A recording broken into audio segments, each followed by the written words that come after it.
El sol, hijo de la madre tierra, Coatlicue, había guiado al pueblo hasta una pequeña isla en medio de un lago. El día en que el sol Huitzilopochtli peleó a muerte con su hermana luna, Coyolxauhqui, los peregrinos supieron que habían llegado a su destino. Se dice que fue el 13 de abril de 1325. Habían pasado más de 150 años desde que iniciaron su viaje. El lugar fue llamado Tenochtitlan. En el año de 1521, la ciudad que erigieron fue destruida por un pueblo invasor. Con las piedras de sus recintos sagrados se erigieron nuevos templos y nuevos dioses sustituyeron a los viejos. A finales del siglo XVIII, con el descubrimiento fortuito de 3 monolitos labrados en la plaza de la ciudad, da inicio un lento redescubrimiento de la antigua Tenochtitlan.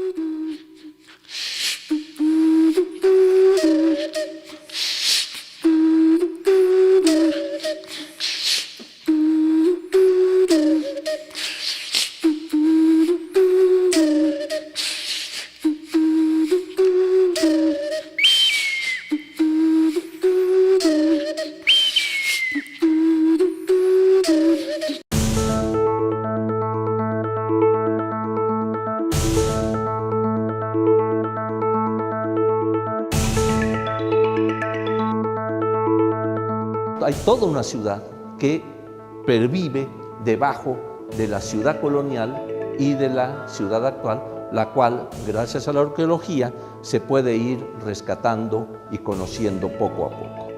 El arqueólogo se encuentra pues con ciertas dificultades al tratar de excavar debajo de la actual Ciudad de México. ¿Por qué razón? Porque la gran masa de concreto que es esta actual ciudad pues impide conocer las ciudades que se encontraban abajo. Entre ellas la de Tenochtitlan, aquí en pleno corazón de la Ciudad de México.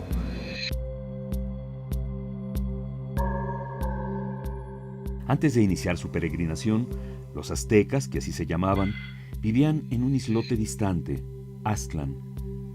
Había entre ellos un caudillo nombrado Huitziton. Este se había empeñado en persuadir a su gente de transmigrar hacia otra tierra. Andando en estos pensamientos, oyó casualmente cantar en las ramas de un árbol a un pajarillo, cuya voz remedaba el sonido de la palabra Tiwi, vamos.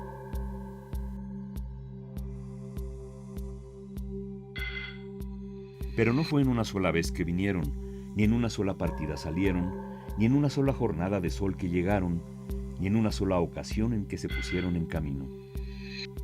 Al llegar, tomaron piedra y madera, aquella pequeñita y esta delgadita. Al punto cimentaron con ellas al borde de una cueva. Pusieron así la raíz del poblado aquel, la casa y el templo de Huitzilopochtli.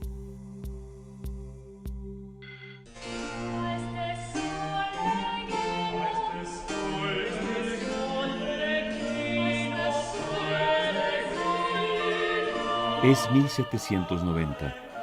La Ciudad de México tiene ya más de 130,000 habitantes y es la más grande de toda América. Hace poco llegó un nuevo virrey a administrar el territorio llamado ahora Nueva España. En este lugar acontecieron 2 hallazgos allá por el año de 1790. El segundo conde de Revillagigedo se encontró con una ciudad desorganizada e insegura, inundada por la basura. Cuentan que en la plaza lo desigual del empedrado, el lodo en tiempos de lluvias, los caños que la atravesaban, los montones de basura, excrementos de gente ordinaria y muchachos, cáscaras y otros estorbos, la hacían de difícil andadura. Era urgente, pues, transformar y embellecer la capital. Resulta que el virrey Revillagigedo, el segundo conde de Revillagigedo, había ordenado que se hicieran obras en toda la gran Plaza Mayor.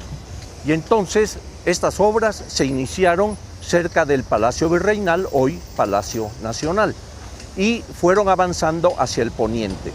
Y en este lugar, en donde me encuentro parado, parece que fue el sitio en que ese 13 de agosto de aquel año de 1790 apareció uno de estos monumentos.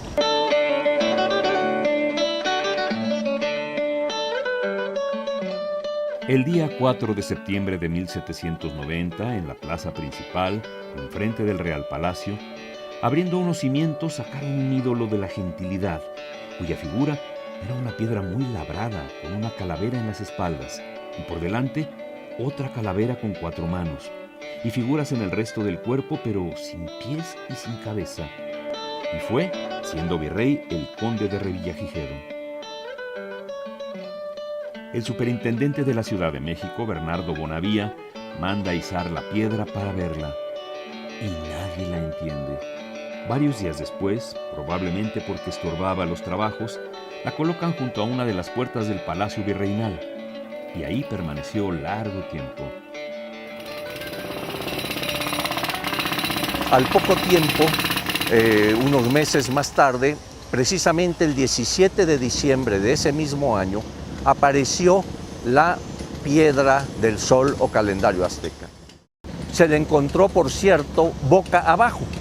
Fue necesario manejar una serie de poleas en aquel momento y demás para poder voltearla y finalmente trasladarla hasta el lugar en que quedaría empotrada por cerca de un siglo.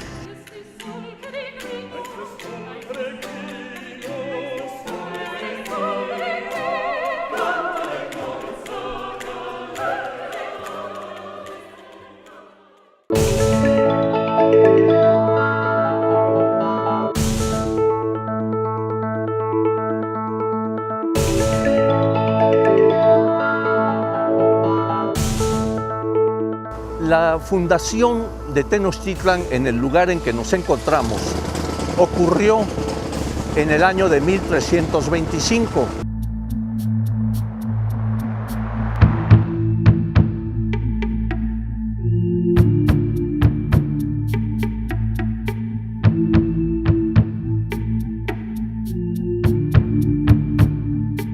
El islote elegido en el gran lago de Texcoco quedaba dentro de los dominios del reino de Azcapotzalco. Los aztecas, ahora llamados mexicas, solicitaron al señor Tezosomoc permiso para habitarlo, y él estuvo de acuerdo siempre y cuando pagaran tributo. Huitzilopochtli se presentó de nuevo a su pueblo y dio indicaciones. Que se dividan los señores cada uno con sus parientes, amigos y allegados en 4 barrios principales, tomando en medio la casa que para mi descanso habéis edificado, y que cada parcialidad edifique en su barrio a su voluntad. Los de México solían contar los años con cierta rueda, con 4 señales, conforme a las 4 partes del mundo, y con 13 años cada una. En el principio de los años, la figura era el conejo, dedicada al mediodía, hacia el sur. Seguían hacia el este, la salida del sol, que representaban con caña. El pedernal era la figura dedicada al norte. Con casa señalaban el oeste y los últimos 13 años para completar 52, y el ciclo se repetía. Así concebían el tiempo y el espacio, teniendo al sol como soberana referencia. Su ciudad se había establecido en el centro del universo, en el ombligo del mundo. Y todo se fue edificando alrededor del recinto sagrado, donde se alzaron los templos, el punto de veneración de los dioses. Aquí se puede apreciar lo que es el sagrario metropolitano. El sagrario que vemos su arquitectura con elementos coloniales maravillosos, y resulta que debajo del sagrario se han encontrado vestigios de lo que es el Templo del Sol, uno de los edificios importantes de la gran plaza principal de Tenochtitlan.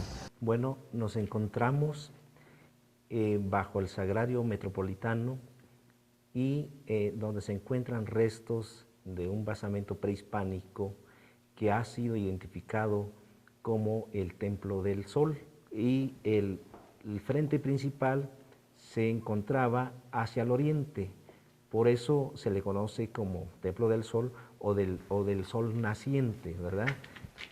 Esta escultura es una representación solar, fue elaborada en andesita rosa. Originalmente los arqueólogos la hallaron desprendida, estaba fuera de su lugar y bueno, se encontró el espacio donde originalmente estaba empotrada y nuevamente se ubicó, ¿verdad?, en este lugar. Los elementos que presenta son al centro un círculo en color rojo que representa al sol, y en las 4 esquinas de esta lápida se encuentran las representaciones de los chalchihuitl o el jade precioso que se ubican en cada una de las esquinas y que nos estarían marcando los rumbos del universo.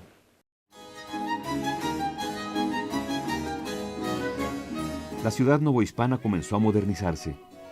Revillagigedo ordenó alinear las calles, ponerles nombre y numerar las casas.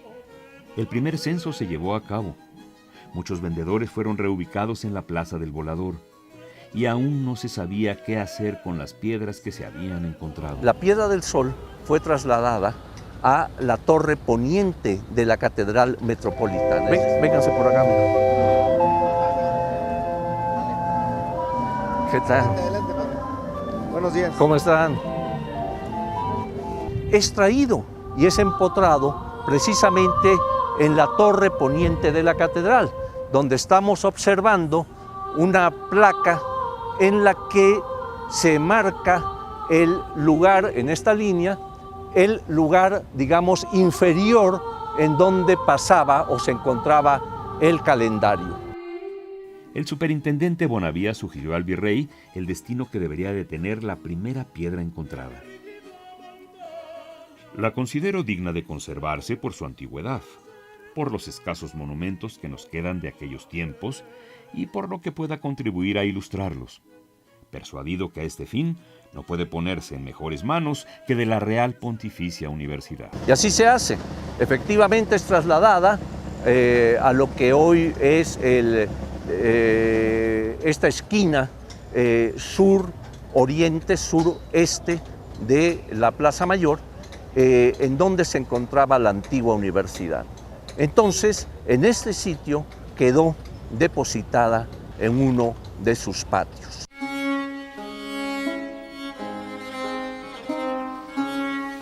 Al astrónomo y erudito Antonio de León y Gama se le encomienda su estudio y su traslado. La hace dibujar por todos sus lados y la describe de esta manera. Todo el cuerpo de la estatua forma 2 figuras casi semejantes y estrechamente unidas. La principal es un cuerpo de mujer cuyos pechos están manifestando su sexo. Sobre ellos tiene asentadas 4 manos con las palmas para afuera. Estas insignias son atributos propios de esta diosa, cuyo nombre es Teoyaomiki. Poco después, ya en 1791, en este lugar que observamos aquí, apareció un tercer monolito, la llamada Piedra de Tizoc, que rememora las conquistas de este Tlatoani. Pero ni la universidad ni la iglesia le dan refugio a esta tercera escultura. Se decidió dejarla semienterrada en el lugar con la parte superior expuesta.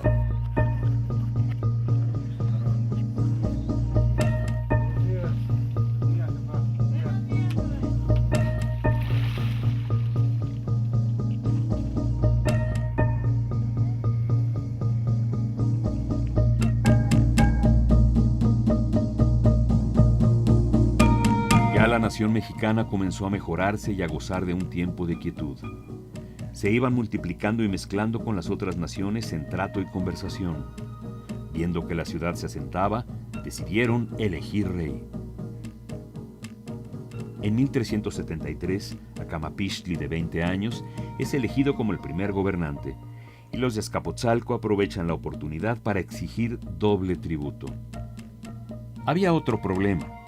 El pequeño islote se hizo insuficiente.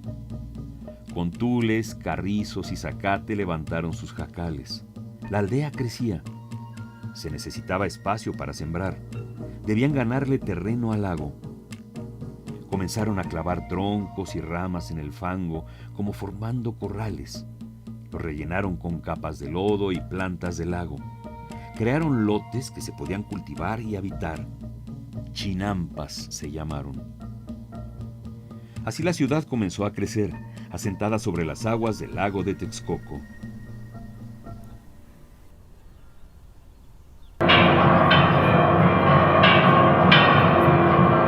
En aquellos años, a finales del siglo XVIII, España estaba siendo atacada por sus enemigos europeos, digamos ingleses, holandeses, franceses, y mencionaban que la conquista había sido basada en, por la sed del oro, había sido brutalmente impuesto la religión católica, etc., y que ese triunfo que España tanto pregonaba de haber conquistado América, en realidad lo había hecho sobre pueblos bárbaros, sin cultura, etc.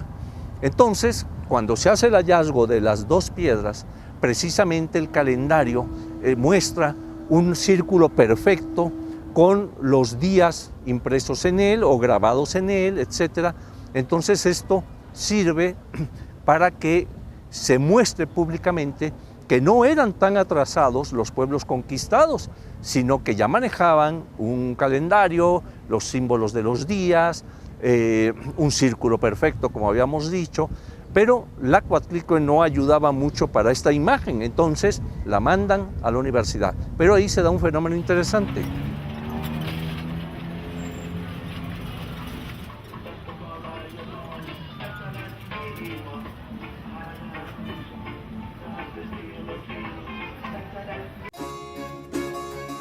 En contraesquina de la Plaza Mayor, cruzando la Acequia Real, se extendía la Plaza del Volador. Albergaba un gran mercado y era lugar donde se ofrecían peleas de gallos y corridas de toros. En uno de los extremos de la explanada se encontraba la universidad, y ahí dentro reposaba la Teoyaomiqui. Al rincón del patio que le servía de hogar, se acercaban frecuentemente los indígenas. Se sospechó largo que en sus frecuentes visitas había algún secreto motivo de religión. Fue indispensable prohibirles absolutamente la entrada. Entonces espiaban en los momentos en que el patio estaba sin gente y, aprovechándose del silencio y de la soledad, salían de sus atalayas e iban apresuradamente a adorar a su diosa Teoyaomiqui. Cada tanto se les descubría arrodillados o postrados delante de la estatua, teniendo en las manos velas encendidas, o se encontraban ofrendas a sus pies. Esto obligó a tomar la resolución de meter nuevamente dentro del suelo la estatua, cuya vista volvía a encender en los indios convertidos su mal apagada pasión a la idolatría. Humboldt, cuando llega en 1803, va a querer estudiar estos monumentos y muchos otros. Cuando va a la universidad, los frailes, un tanto confusos, finalmente le confiesan que ha sido enterrada. Se vuelve a sacar para que la pueda estudiar, pero en cuanto se da la vuelta el sabio, pues vuelven a enterrarlo.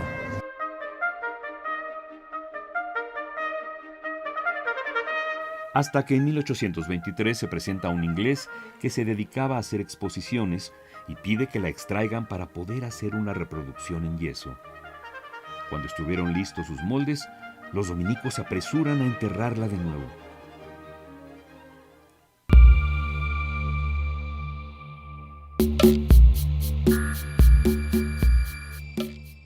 Se dice que el Calmecac, el recinto donde estudiaban los jóvenes y niños de la nobleza mexica, era todavía una construcción de zacate. Las familias de Tenochtitlan consideraban a sus hijos como una dádiva de los dioses. Hijos míos, escuchen lo que les quiero decir, porque soy su padre y tengo cuidado y rijo esta provincia, ciudad o pueblo por la voluntad de los dioses. Y aunque lo que hago lo haga con muchas faltas y defectos delante de Dios y de los hombres que morirán, quiero decir lo que tienen que hacer. Escúchenlo y anótenlo.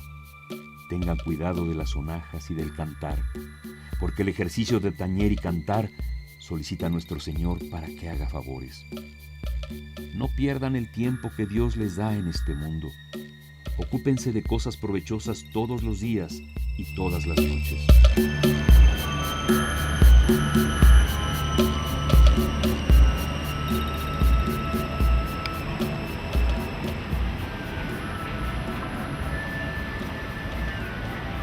Y pudimos pues detectar las diferentes etapas constructivas del Templo Mayor.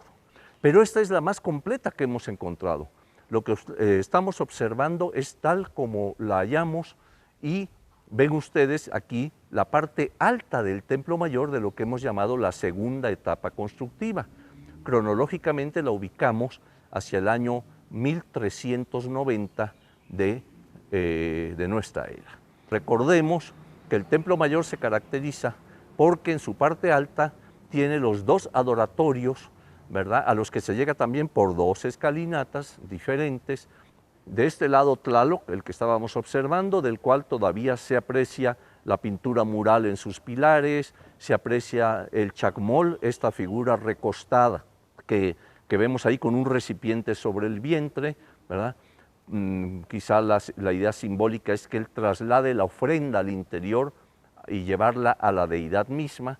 Y recordemos lo que implica este lado: el agua, la producción agrícola, la fertilidad, en fin, todo lo relacionado con una de las bases fundamentales de la economía mexica, que era la agricultura. Por otro lado tenemos, de este lado, al lado sur, digamos, lo que es el adoratorio de Huitzilopochtli. Aquí vemos su escalinata de acceso a la parte superior. En primera instancia, esta piedra oscura, negra, que es la piedra de sacrificio, es perfectamente empotrada en su lugar, enfrente de lo que es el acceso al interior del adoratorio del dios solar y de la guerra. Entonces, pues, vemos también que este lado está implicando la relevancia de la guerra desde el punto de vista económico, es decir, la guerra vista como imposición a otros pueblos y lo que traía aparejado un tributo que llegaba a Tenochtitlan para, digamos, complementar su propia economía.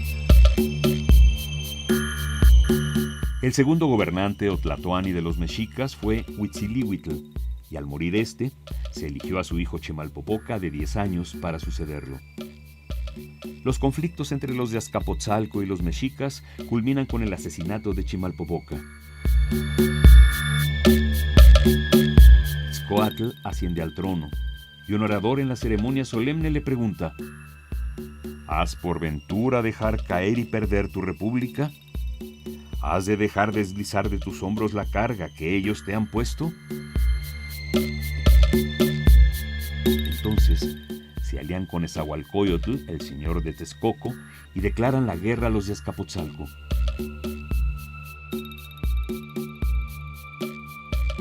Los mexicanos, siguiendo su victoria como perros encarnizados, llenos de furor e ira, los siguieron hasta meterlos en los montes, donde los azcapotzalcas, postrados por tierra, rindieron las armas.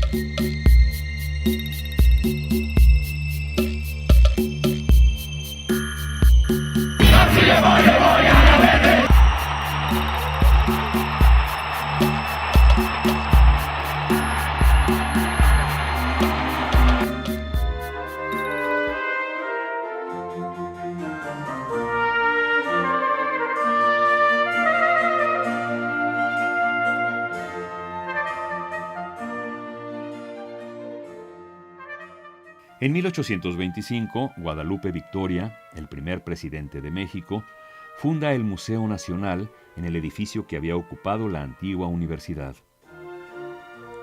La piedra de Tizoc es levantada del atrio de la catedral y conducida al nuevo museo, donde comparte espacio con la Teoyaomiqui, por fin a la vista de todos. Por cierto, tienen como vecino a otro perdedor, Carlos IV, cuya estatua ecuestre, que antes de la independencia se alzaba en la Plaza Mayor, es colocada en el patio. Entre guerras intestinas e intervenciones extranjeras, el Museo Nacional fue abandonado y las piezas se amontonaban sin ton ni son. En algún momento se convirtió en cuartel militar. Los soldados habían recostado boca abajo varios de los ídolos más pequeños y sentados sobre ellos jugaban a las cartas. Otro había construido una conejera con piedras talladas recargadas contra la mismísima estatua de la gran diosa Teoyaomiki.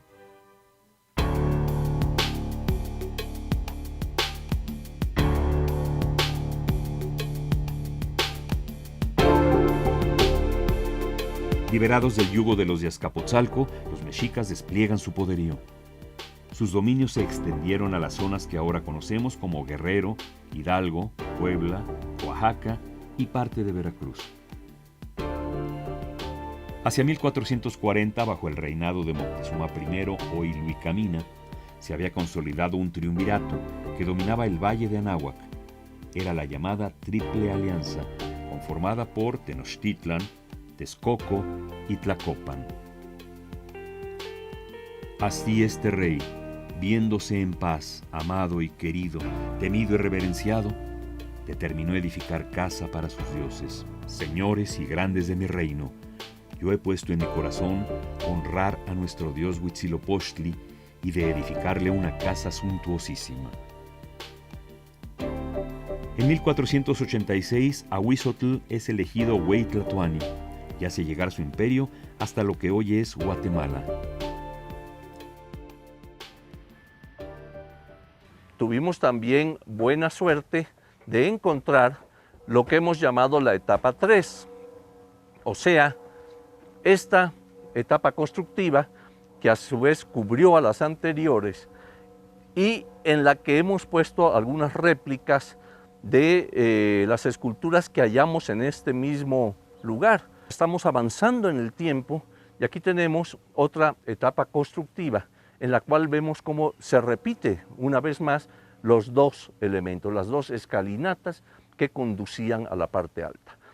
Cabe señalar, y es lógico, que cada templo cubría al anterior, por lo tanto iba siendo más grande y a la vez más alto, ¿no? Iba tomando importancia dentro del conjunto de lo que era Tenochtitlan, ¿no?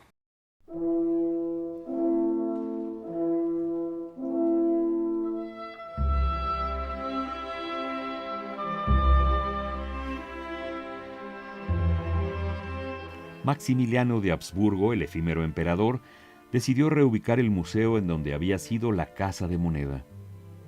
Así, en su peregrinación, dos de las piedras labradas encuentran un nuevo albergue.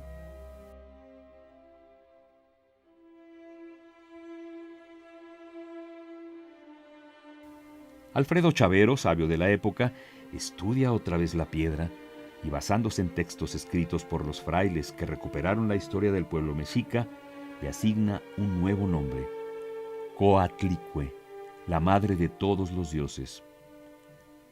No puede caber duda de que esa diosa es nuestra escultura, pues basta verle la enagua de culebras, que es la traducción literal de su nombre.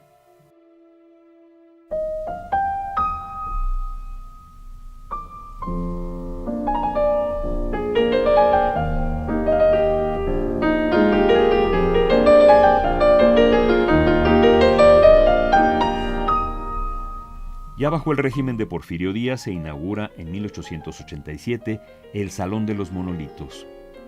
La ahora llamada Coatlicue se yergue imponente. Pero el lugar de honor lo ocupa la Piedra del Sol, que había permanecido cerca de 100 años empotrada en la torre de la catedral. Para despedirla de aquel sitio, circuló un volante en verso: Adiós, Montepío querido. Adiós, bella catedral. Me despido ya de ustedes, ya me llevan a encerrar. Adiós, mexicanos todos. Si verme tienen deseo, dentro de muy poco parado, me verán en el museo.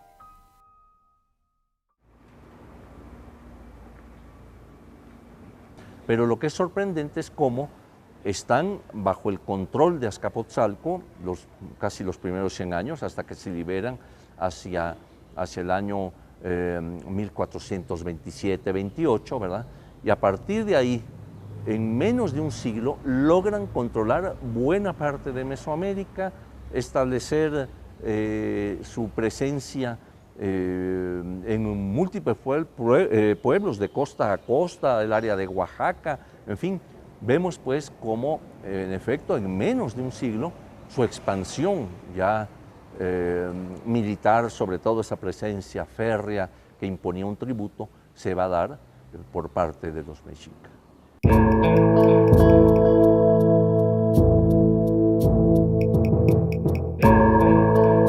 A comienzos del siglo XVI, Moctezuma II o Xocoyotzin se convirtió en el gobernante del imperio más poderoso que existió en Mesoamérica.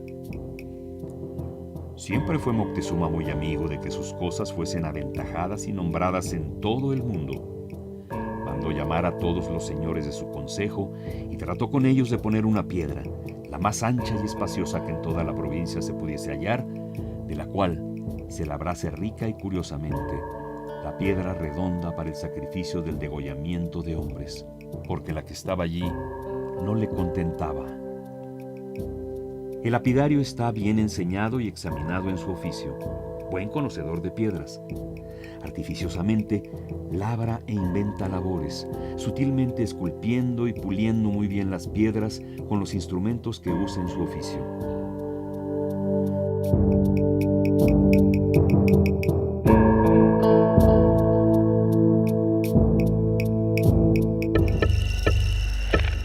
Eventos extraordinarios comenzaron a ocurrir.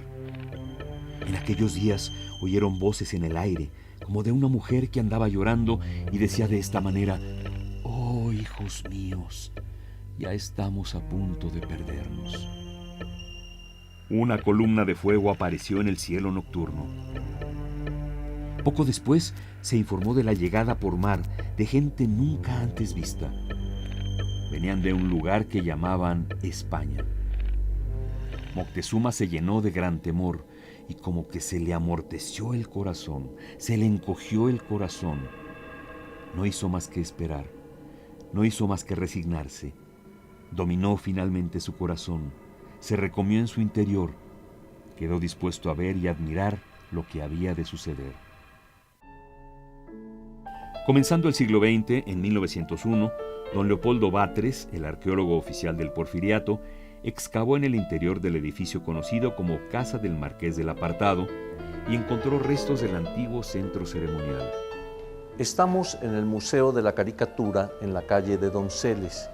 Aquí también se han encontrado algunos restos, algunos vestigios de edificios pertenecientes al recinto ceremonial mexica. Pero aquí tenemos este vestigio, el cual viene en realidad desde el edificio aledaño, o sea, el edificio que se encuentra junto a este es el de los Marqueses del Apartado, donde ha sido un lugar en que se han podido encontrar desde 1900 muchos hallazgos, muchos restos, entre ellos esculturas, escalinatas, etc. Parece ser la continuación de lo que está en el Museo de la Caricatura, ¿no? Entonces aquí se dejó parte visible, pero lo más interesante aquí se encuentra en la parte del patio principal del edificio de los Marqueses del Apartado.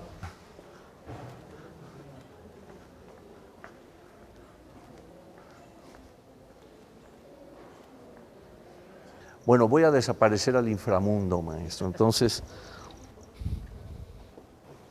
hacia el año 1900 se hicieron obras en el edificio de los Marqueses del Apartado que dieron por resultado el hallazgo de esta escalinata que observamos aquí, en donde vemos alfardas, es decir, esta parte inclinada, tramos de escaleras, otra alfarda, escalera, en fin, cómo se van alternando, y por cierto que está orientada hacia el sur.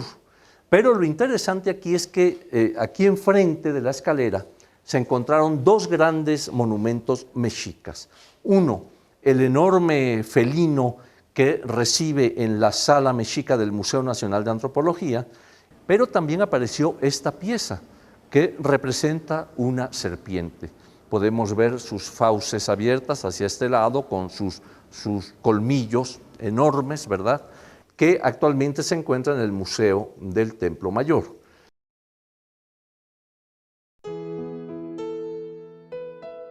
La Revolución de 1910 marcó una nueva forma de gobernar al país y estableció también una nueva manera de practicar la arqueología. había duda a principios del siglo XX de en dónde quedaba o dónde estuvo ubicado el Templo Mayor.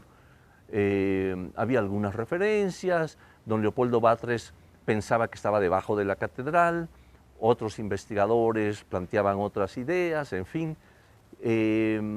Y solamente uno de ellos, por cierto, Chavero, fue el que llegó a plantear que debería estar, por lógica, en lo que era, si se hacía un eje de la calzada, antigua calzada de Iztapalapa y la del Tepeyac, ¿verdad? Y la calzada de Tacuba, pues que en ese punto debería estar, y tenía razón. Pero ¿cómo se pudo comprobar arqueológicamente? Fue don Manuel Gamio, y a él le corresponde intervenir allá por 1913-14 en este predio que estaba exactamente en la esquina bueno, en aquel entonces eran otros nombres de las calles, era Santa Teresa, lo que hoy es Guatemala, ¿verdad? Y Seminario. Entonces él puede excavar en ese predio, empieza a encontrar una serie de vestigios, y entre ellos encuentra una esquina del Templo Mayor. Y también esta enorme cabeza de serpiente que remataba una de las alfardas del templo mismo, del lado de Huitzilopochtli. Entonces él es el primero que establece, con lo que está encontrando aquí, que este es el lugar en que se encontraba el Templo Mayor.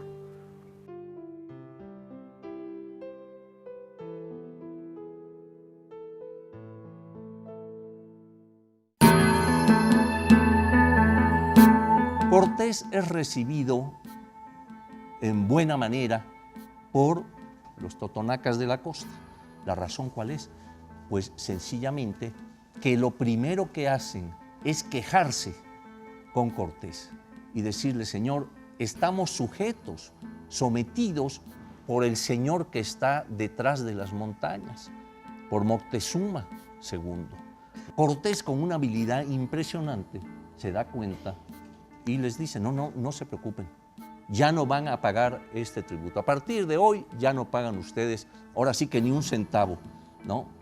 Entonces le dan abastecimiento, le dan comida, empiezan ya con esta base, con este apoyo, empieza a planear la ida hacia ese lugar donde está este señor Moctezuma en Tenochtitlan, ¿no?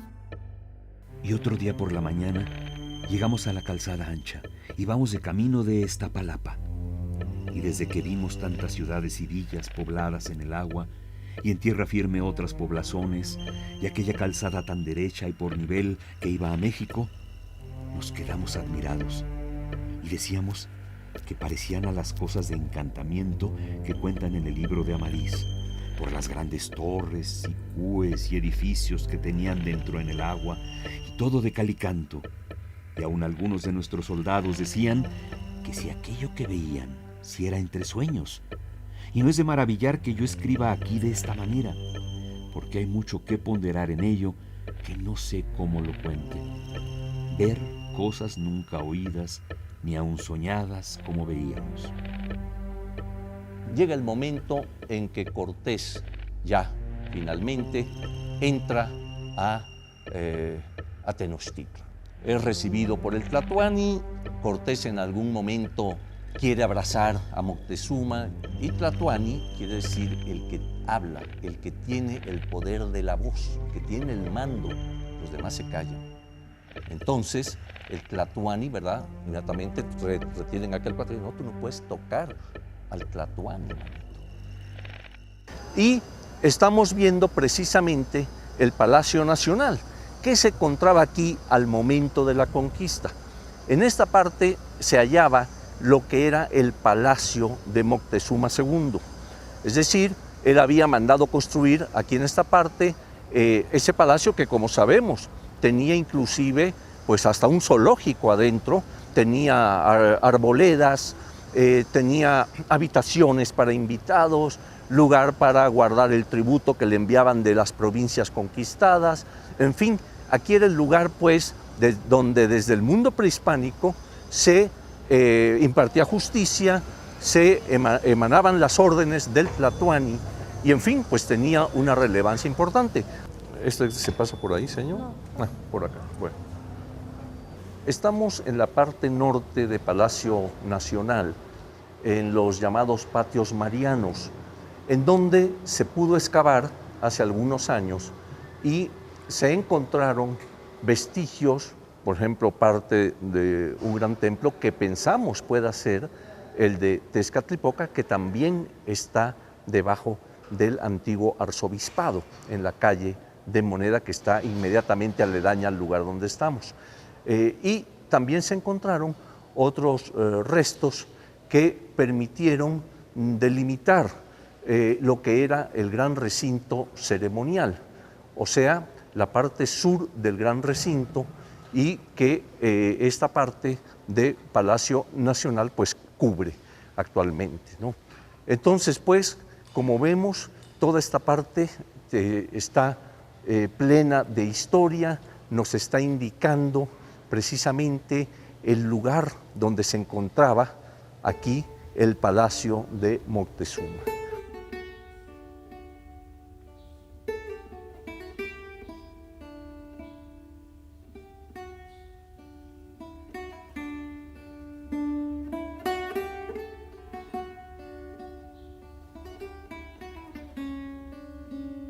Los españoles se encontraron con un hombre que regía un rico imperio.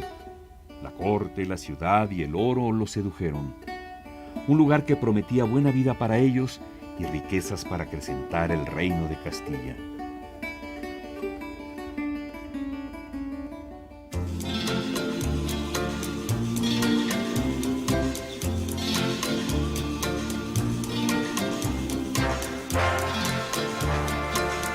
Finalmente, las 3 piedras que fueron encontradas a finales del siglo XVIII son colocadas en la Gran Sala Mexica del nuevo Museo Nacional de Antropología en 1964, y ahí permanecen hasta nuestros días.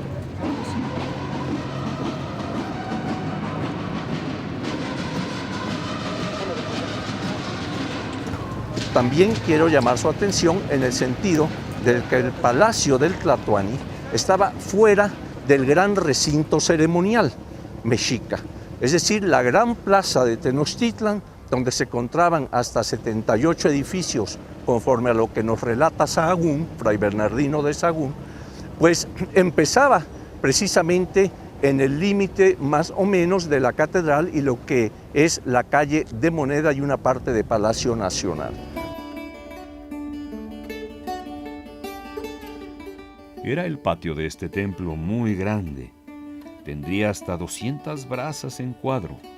Era todo enlosado y tenía dentro de sí muchos edificios y muchas torres. De estas torres, unas eran más altas que otras, y cada una de ellas era dedicada a un dios.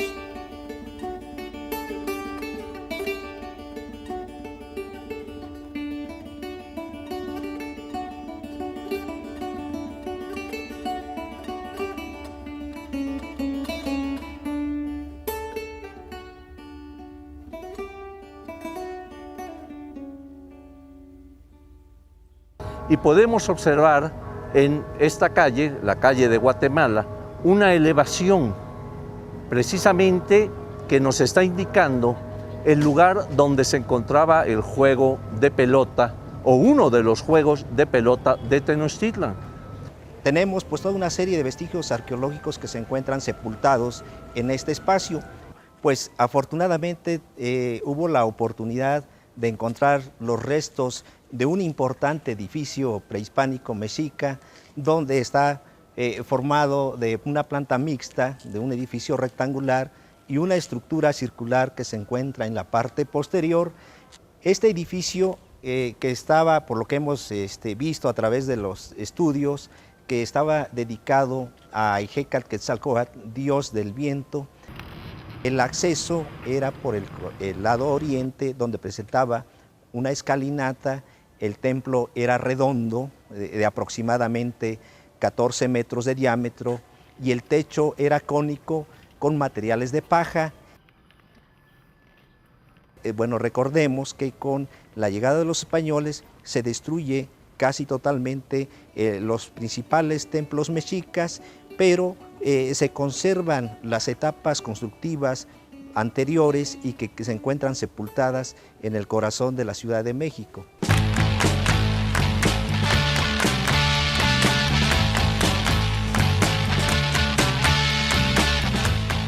Tenía yo como un mes trabajando aquí, pero de velador, pero todavía no se descubría esto, sino que yo cuidaba el museíto, un museíto que se llamaba Etnográfico. Entonces de allí, pues yo veía que estaban trabajando en la calle de Guatemala, pero no sabía qué cosa era. Sino que a las 3 de la mañana ya me tocaron la puerta, los mismos electricistas. Entonces en eso le hablé por teléfono al otro compañero del instituto, ahí en Córdoba 45. Le digo, oye, fíjate que quiero que te comuniques con alguien de los jefes para que vengan a ver aquí en el Museo Etnográfico, porque abrieron y me están tocando porque no pueden trabajar los señores, los electricistas. Sí, dice, ahorita me comunico. Eso sucedió a las 3:30 de la mañana. A las 5 ya vinieron todos, ya salió a la luz radios, televisiones y todo. Entonces pues yo ya me fui porque ya era hora también, yo salgo a las 7. Ya yo me fui y al otro día cuando vine ya habían descubierto la piedra, la Coyuxautli. El proyecto Templo Mayor se dividió en 3 fases. En la primera fue recopilar toda la información que hubiera sobre el Templo Mayor, tanto en las fuentes escritas, Bernal Díaz del Castillo, Cortés, Durán, en fin. Y por otro lado, también conocer qué era la arqueología que se había practicado en los alrededores. Ya con esta información de ambas fuentes del conocimiento, la fuente escrita y la arqueología, empezamos a excavar. Empezó nuestra segunda fase, el proceso excavatorio, que digamos en su parte principal duró 5 años aquí en este lugar.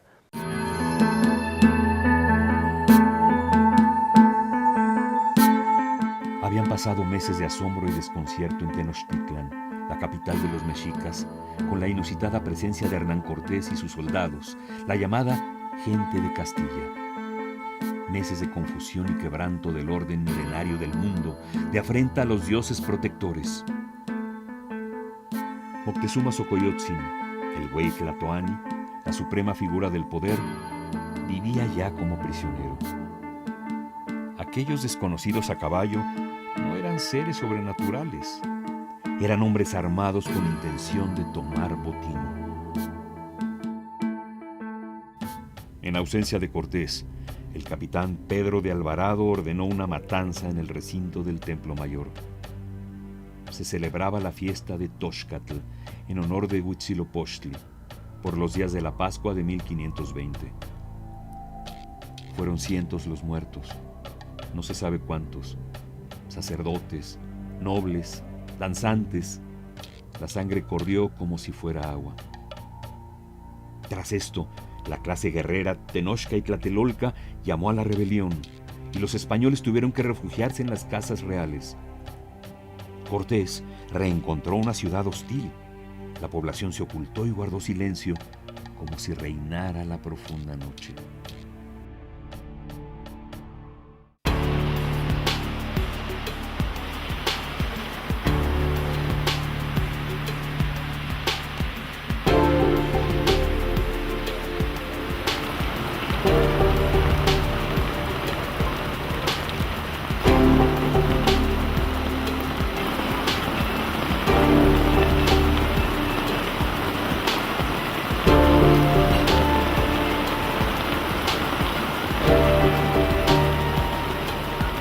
El 2 de octubre de 2006, tras 5 siglos de enterramiento, el gigantesco monolito de Tlaltecutli, la Señora de la Tierra, emergió a la superficie para mostrarnos su cuerpo femenino, mitad humano y mitad animal. Tlaltecutli da origen y propicia las plantas, los animales, los seres humanos y los astros que pueblan el universo, pero también es quien devora sus cuerpos cuando regresan al útero materno al momento de morir.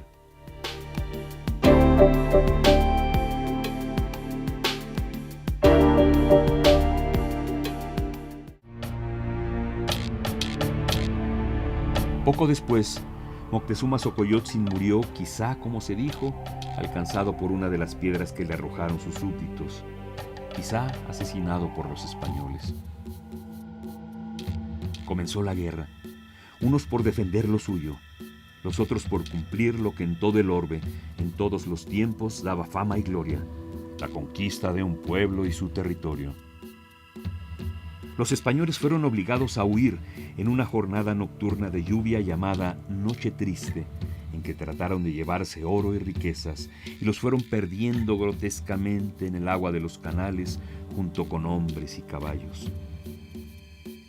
A la cabeza de los mexicas se puso primero a Cuitláhuac, señor de Iztapalapa, pero murió víctima de la viruela. Luego fue elegido Huey Tlatoani Cuauhtémoc Tlacatecutli, joven señor de Tlatelolco. Les llevó a los españoles un tiempo prepararse para tomar la ciudad lacustre. Construyeron bergantines que penetraran por los canales. Los mexicas buscaron inútilmente el socorro de otros señoríos, enemigos tradicionales. Pero quedaron solos en la isla, esperando dentro, a unas sabiendas de que además de unos 800 españoles, además de los caballos y la pólvora, también llegarían más de 20,000 aliados indígenas. El asedio a Tenochtitlan y Tlatelolco duró unos 75 días.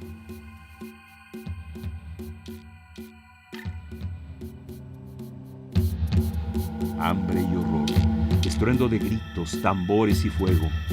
El hedor de los cadáveres se hizo insoportable. Cuauhtémoc fue tomado prisionero en una canoa. Llovió sobre nosotros. Hernán Cortés escribió al rey de España: y así, preso este señor, cesó la guerra, a la cual plació a Dios nuestro Señor dar conclusión martes, día de San Hipólito, que fue 13 de agosto de 1521 años. Si avanzamos por los pasillos del patio central de Palacio Nacional, podremos observar precisamente aquí lo que es el mural donde se representa Tenochtitlan. Al fondo vemos parte del lago, los volcanes a la derecha. Frente a nosotros la figura del Tlatoani, que lo vemos sentado con un abanico de plumas. Vemos, en fin, toda una presencia de cómo debió haber sido el movimiento en una ciudad pues cosmopolita como lo era Tenochtitlan. La ciudad mexica fue desmantelada. Era tanta la gente que andaba en las obras que apenas podía hombre romper por algunas calles y calzadas, aunque son muy anchas. Y en las obras a unos tomaban las vigas, otros caían de alto, a otros tomaban debajo los edificios que deshacían en una parte para hacer otra, en especial cuando deshicieron los templos principales del demonio. Entonces fue que se cubrió la ciudad de México Tenochtitlan.